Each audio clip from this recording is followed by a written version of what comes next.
Hola, ¿qué tal? Bendiciones. Qué alegría nuevamente estar con ustedes en otro episodio más de el podcast Crece Podcast. Hoy me acompaña mi hermanazazo Ulises Salinas. Estoy con el pastor Ariel Salinas y buenos días, tardes, noches, la hora a la que sea que nos estés viendo. Y esperamos que te quedes todo el episodio porque el día de hoy traemos el tema de ¿cómo interpretar la Biblia correctamente?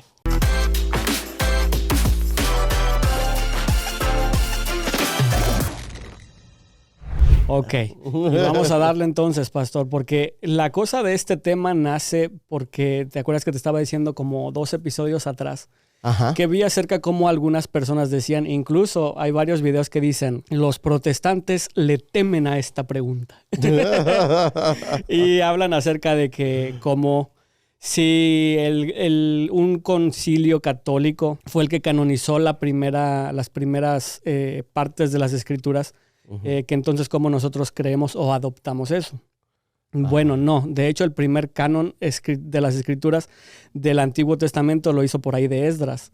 Entonces, no es como que el primer canon de la Biblia se hizo a partir de un concilio meramente católico. Además de que ha habido muchos concilios más en los que se han revisado los libros que han de estar de acuerdo con la teología bíblica que fue pasada de generación en generación de forma hablada y también de forma escrita. ¿Quieres decir algo?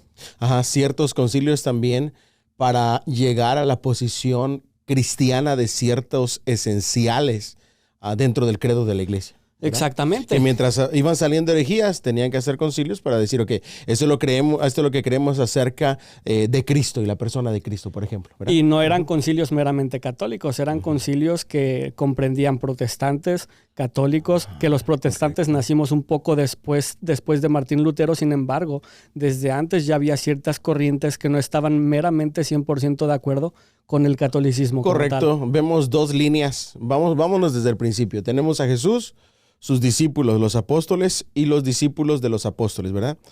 Del año, vamos a decir, desde el ministerio de nuestro Señor Jesucristo, el año 30 en adelante hasta el año 100, que es en los años entre 96 y 100, se escribe el libro del Apocalipsis y se cierra el Nuevo Testamento.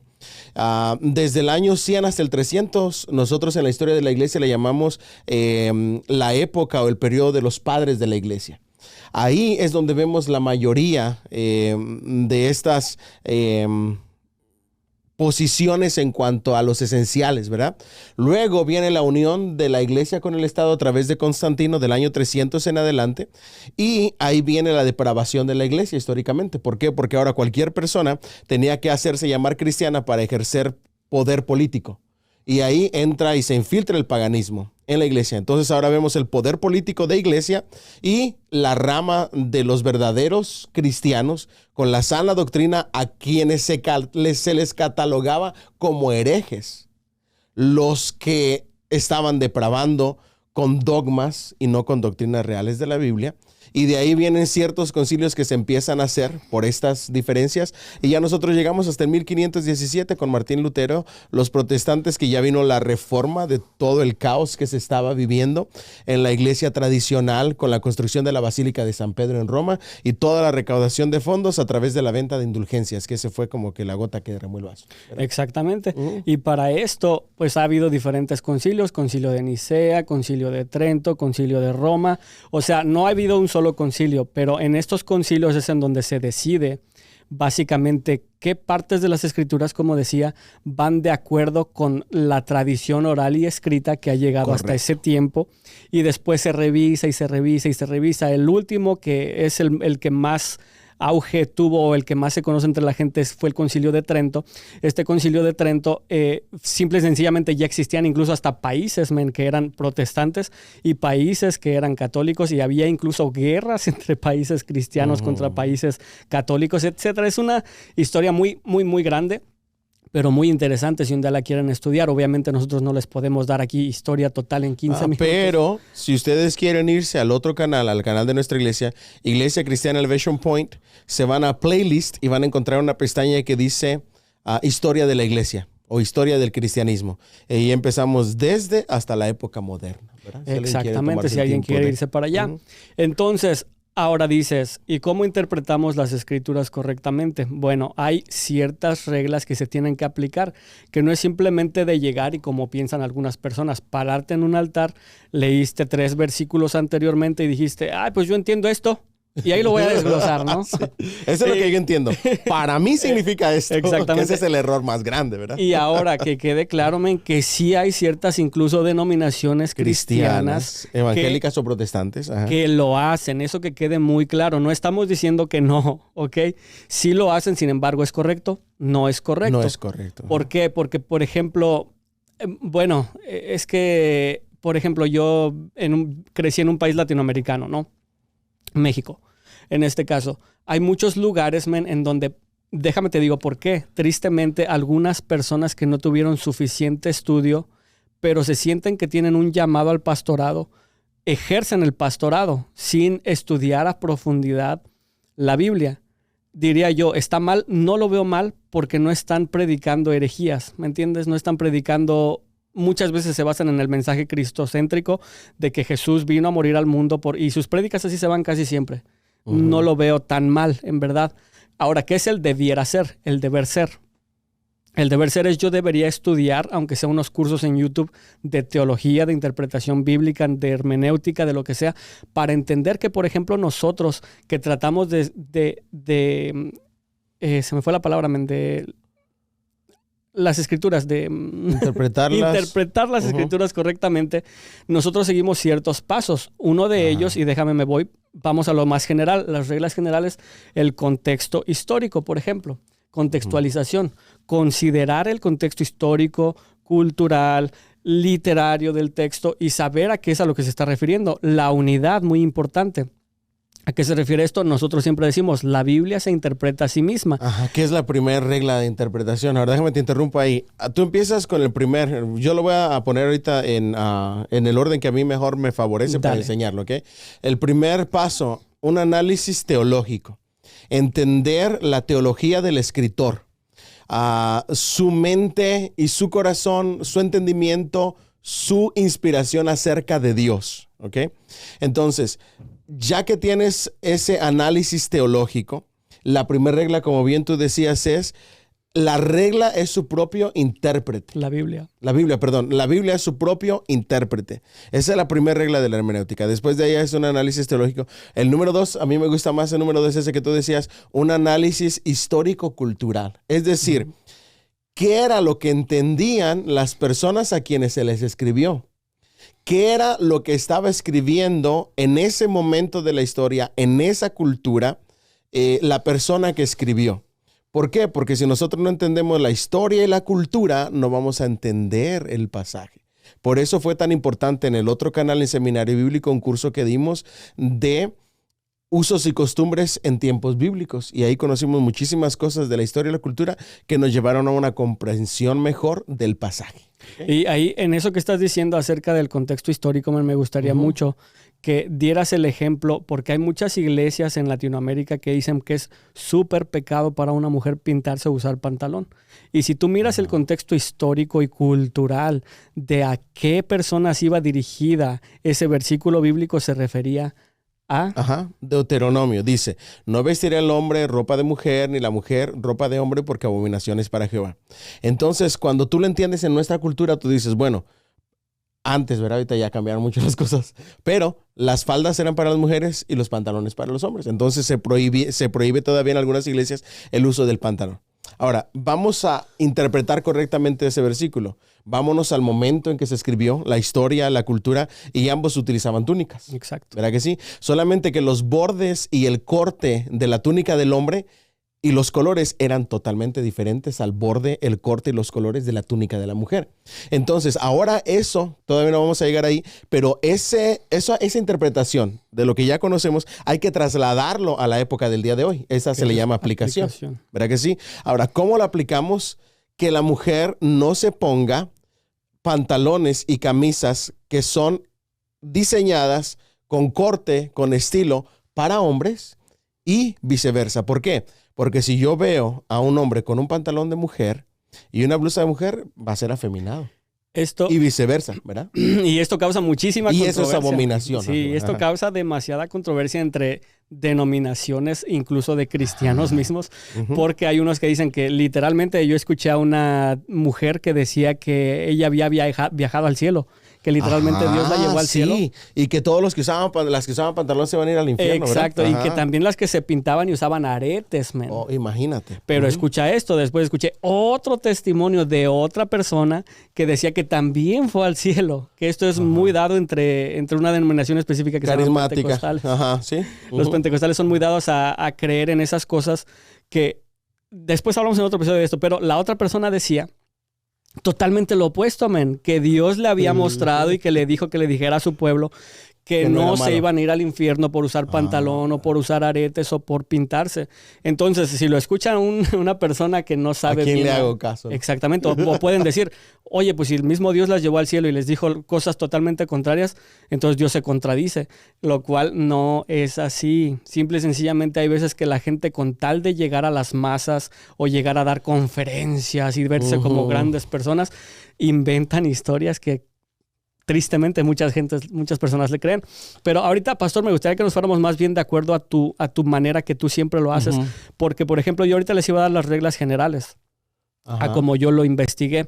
Pero la manera en la que tú la tienes es la manera que de hecho nos enseñaste en la clase para maestros. La clase para maestros. Entonces vamos a basarnos en la tuya, porque yo iba a decir reglas generales, contextualización, unidad, literalidad, que es decir, si un pasaje bíblico se puede interpretar de manera literal o de manera simbólica, la claridad, que busca simplemente la simplicidad de la interpretación, y la armonía, que quiere decir buscar la relación entre los diferentes pasajes bíblicos. Y después de ahí me voy a ir a las reglas literarias, reglas históricas, reglas teológicas, reglas hermenéuticas, que es la que más me importa llegar ahorita, pero vámonos a tu manera de hacerlo. Entonces, mira, están totalmente unidas, nada más que nosotros, para hacerlo más fácil en el estudio de la Biblia y la interpretación, la hacemos de manera más simple. Haces un análisis teológico, luego haces un análisis histórico y cultural, ¿ok?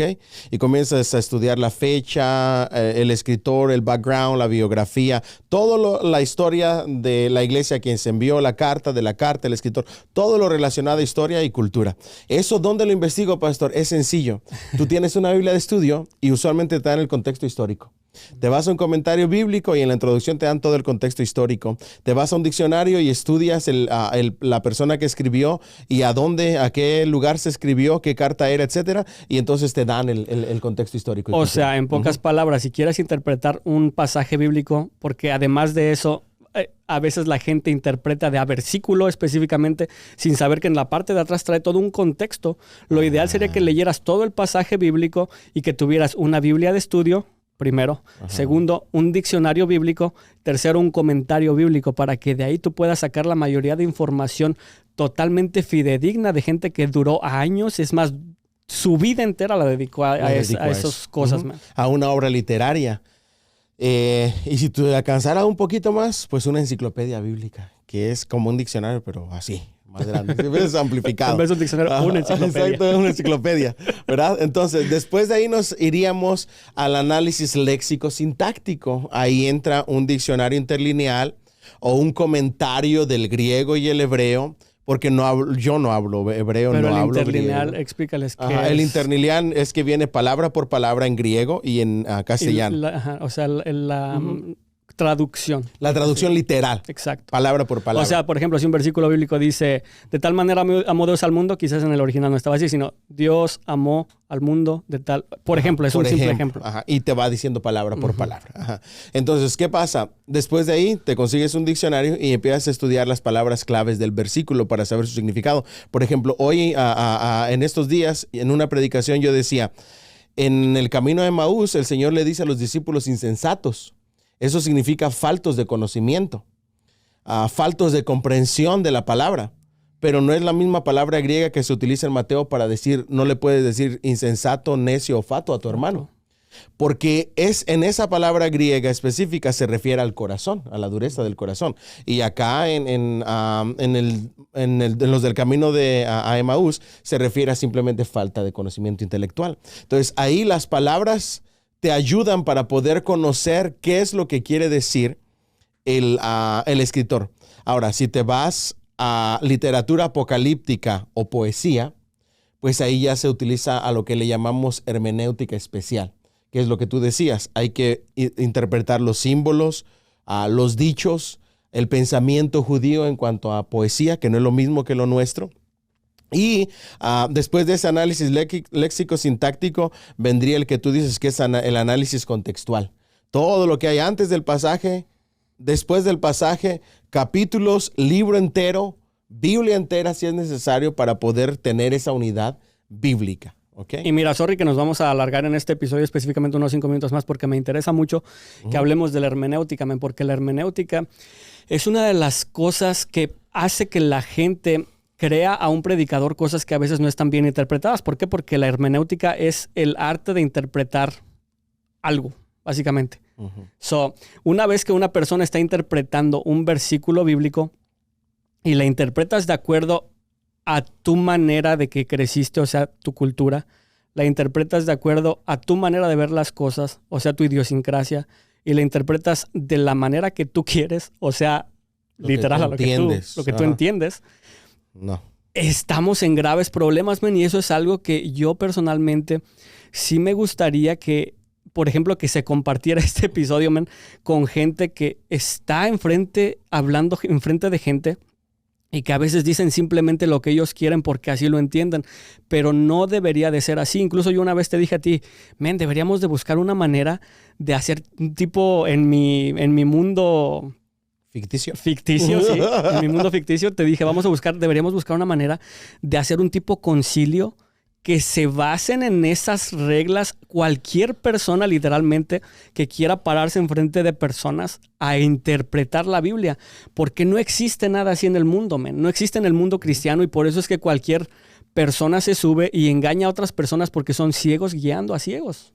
Exactamente.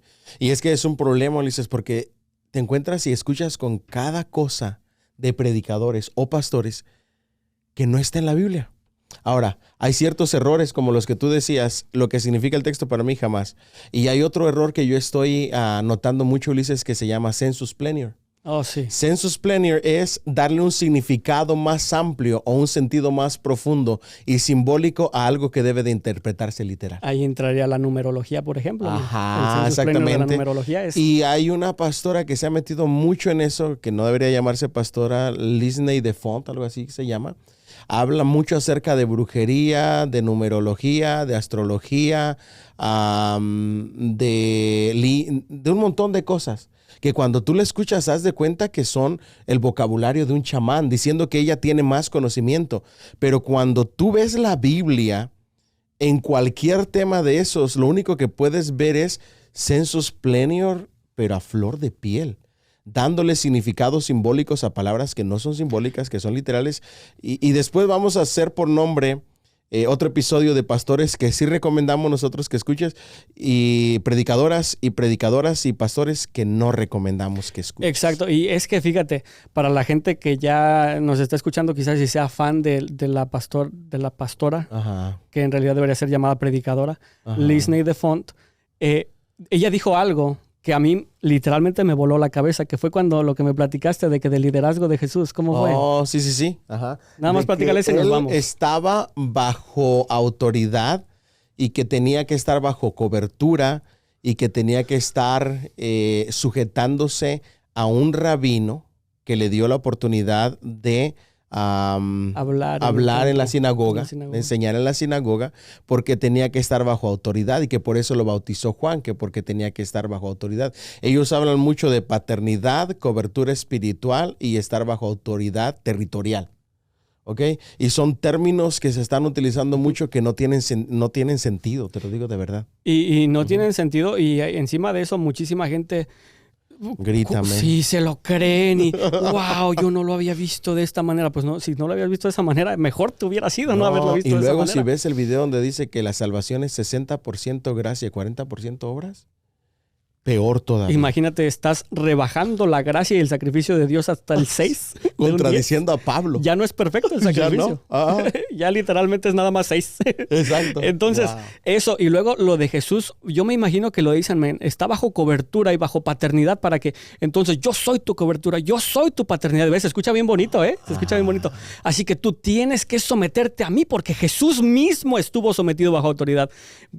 Yo escucho eso en algunas iglesias y escucho, ¡ah, gloria a Dios, amén! Y entonces después llegan y ya ni siquiera le dicen al pastor o al predicador, pastor, ahora le dicen, padre, ¿qué opinas de que esta decisión que quiero tomar, padre espiritual? Cuando en realidad nuestro padre espiritual debería ser Dios mismo, Él debería ser nuestro padre.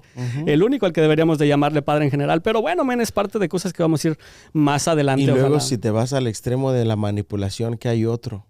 Nuestro querido hermano Guillermo Maldonado. Híjole. Donde amenaza a la gente diciendo que los pastores que estaban bajo cobertura de él, no sé si fue un terremoto, un huracán, ninguno falleció.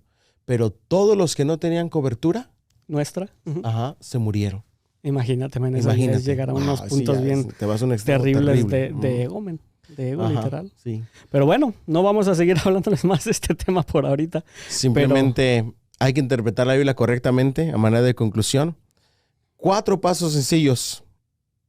Un análisis teológico, histórico-cultural, léxico-sintáctico y contextual. Todos esos análisis hacen lo que conocemos como el ejercicio de la exégesis, ¿ok? Que es poder llegar a una correcta comprensión del texto, de lo que él dice, no de lo que significa para nosotros. Y sin que te olvides de que la Biblia se interpreta siempre así misma. Fuera de eso, no hay más y nos vemos. Hasta la próxima. ¡Ánimo!